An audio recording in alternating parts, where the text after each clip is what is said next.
Hey guys, Seth here with RV Dynasty. Today I just wanted to go over some real quick parts in our parts store. I wanted to talk today about the Maxxair covers and just kind of what they do for you as a camper and what it can do for prolonging the life of your RV. And so I guess just diving right into it, this is going to be the cover that's going to pretty much come standard on your RV. It's very flimsy, very brittle, easily breakable. Like if a branch were to fall on top of your RV, you can bust this.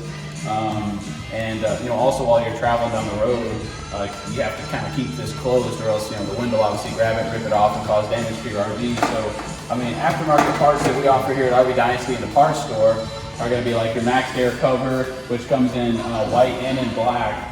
This is going to be a thicker material, so that it doesn't break as easy, doesn't get sun damaged and dry rotted.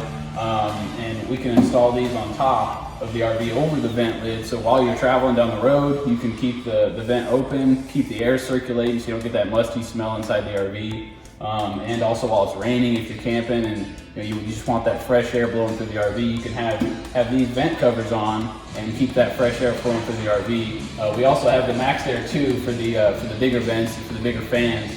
So this is a great product, a really easy product to install on the RV to prolong the life of the RV and to better protect from mold and mildew and just have better air circulation throughout the RV. So if you'd like these installed in your RV, come down to RV Dynasty and take care of it.